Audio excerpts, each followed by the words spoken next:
جو عملی دنیا ہے اس کے تقاضے کچھ اور ہوتے ہیں، وہ تقاضے کتابوں میں نہیں لکھے جا سکتے۔ بہت ساری باتیں ہیں جو کتابوں میں یونیورسٹیوں کی جو تعلیم و تدریس کا زیادہ تر تعلق جو ہے وہ اکیڈیمک ورلڈ سے ہوتا ہے، اور وہاں پر ذرا آئیڈیل باتیں ہی لکھی جاتی ہیں، ڈسکس کی جاتی ہیں۔ جو کچھ پریکٹیکلی جو ہو رہا ہوتا ہے بعض کا اس کے اوپر تو اوائڈ ہی کیا جاتا ہے کہ اس کے اوپر ڈسکشن نہ ہی کیا جائے جو عملاً ہو رہا ہوتا ہے۔ لیکن ایسا بہت زیادہ نہیں ہونا چاہیے۔ اس گیپ کو بہرحال برج ہونا چاہیے۔ بنیادی طور پر ایک غریب لوگوں کا شعبہ تو سمجھا جاتا تھا، لیکن پھر وقت میں ایسی تبدیلیاں آئیں کہ پرائیویٹ یونیورسٹیوں نے بھی شعبے کھولے، بہت بڑی انہوں نے اپنے فی پیکج رکھے، اور لوگوں نے پھر وہ فی پیکج دیے، وہ فی پیکج قبول کیے، اور فیسیں دے کر وہ پرائیویٹ یونیورسٹیوں میں بھی پڑھ رہے ہیں، بہت بڑی ہیوی پیکج دے کر، لاکھوں روپے فیس دے کر بھی پڑھ رہے ہیں۔ اس سے وہ جو ایک تصور تھا وہ تو ختم ہوا کہ یہ صرف غریب لوگوں کا ہے۔ نہیں، اب تو امیر لوگوں کا بھی ہے، وہ دیتے ہیں لاکھوں روپے بڑی فیسیں دے کر، بڑی پرائیویٹ یونیورسٹیوں میں پڑھ رہے ہیں اور ڈگری حاصل کر رہے ہیں۔ پھر اس کے دنیا میں پہلی بات تو یہ ہے، میں یہ سمجھتا تھا شاید یہ گیپ یہاں پر ہے، اور گیپ تو یقیناً ہمیں بھی جب خود میں نے بھی جوائن کیا شعبہ اور اس پروفیشن کو، تو بہت ساری چیزیں وہ تھیں کہ جو ہمارے لیے نئی تھیں، عجیب و غریب تھیں، اور اس کو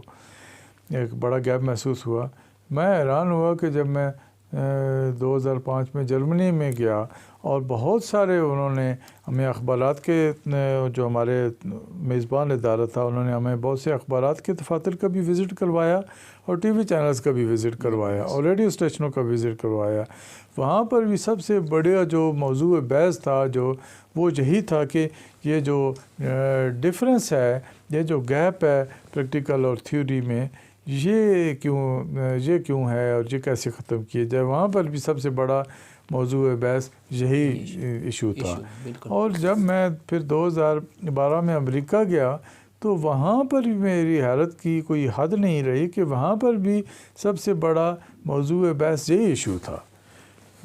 میں جن لوگوں کے ساتھ بھی ڈسکشن ہوتی تھی کہ یہ جو ڈفرینس ہے، یہ جو گیپ ہے، یہ کیوں ہے، اس کی ظاہر ہے بہت ساری وجوہات ہوتی ہیں کہ جو عملی دنیا ہے اس کے تقاضے کچھ اور ہوتے ہیں، وہ تقاضے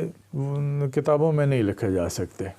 بہت ساری باتیں ہیں جو کتابوں میں یونیورسٹیوں کی جو تعلیم و تدریس کا زیادہ تر تعلق جو ہے وہ اکیڈیمک ورلڈ سے ہوتا ہے، اور وہاں پر ذرا آئیڈیل باتیں ہی لکھی جاتی ہیں، ڈسکس کی جاتی ہیں۔ جو کچھ پریکٹیکلی جو ہو رہا ہوتا ہے بعض کا اس کے اوپر تو اوائڈ ہی کیا جاتا ہے کہ اس کے اوپر ڈسکشن نہ ہی کیا جائے جو عملاً ہو رہا ہوتا ہے۔ لیکن ایسا بہت زیادہ نہیں ہونا چاہیے۔ اس گیپ کو بہرحال برج ہونا چاہیے، اور اس کی بہت سی کوششیں ہوتی بھی رہتی ہیں، ہو بھی سکتی ہیں۔ یونیورسٹیوں میں سینئر صحافیوں کو بلایا جاتا ہے لیکچرز کے لیے اور گیٹ ٹوگیدرز کے لیے، اور ان کے تو اس کا مقصد یہی ہوتا ہے کہ آئیں، وہ اپنے معاملات بتائیں، تجربات بتائیں، ان کے جو شکوک و شبہات ہیں، گریوینسز ہیں، وہ بھی اکیڈمک ورلڈ سے، اکیڈمیا سے ڈسکس کریں۔ اور اکیڈمک ورلڈ کے لوگ بھی جب مجھ سے پوچھیں جی کیوں آپ اس کو انکریج نہیں کرتے ہمارے اسٹوڈنٹس کو، اتنا اچھا نہیں سمجھا جاتا ہمارے گریجویٹس کو جب جاتے ہیں، تو اس طرح سے ہو سکتے ہیں۔ پھر ہمارے اسٹوڈنٹس جب انٹرنشپ کے لیے جاتے ہیں میڈیا کے اداروں میں، پریکٹیکلی وہ وہاں پر کام کرتے ہیں، تو اس سے بھی یہ گیپ کم ہوتا ہے۔ اور پھر وقتاً فوقتاً یہ بہت ساری جو سیمینارز، کانفرنسز، ورکشاپس اس موضوع پر ہوتی رہتی ہیں، اور یہ تو دونوں طرف سے ہے کہ دونوں طرف سے جو یہ شعبے جو ہیں وہ ایک دوسرے کے قریب آئیں، اور ایک دوسرے کی میڈیا کو،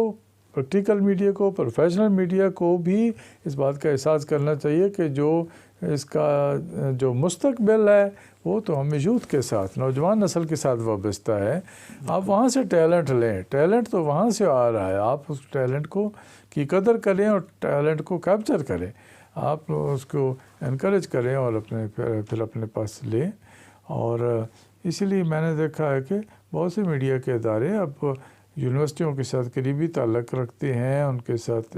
انگیج رہتے ہیں مختلف ایکٹیویٹیز میں، اور وہ وہاں سے ٹیلنٹ کی تلاش میں رہتے ہیں۔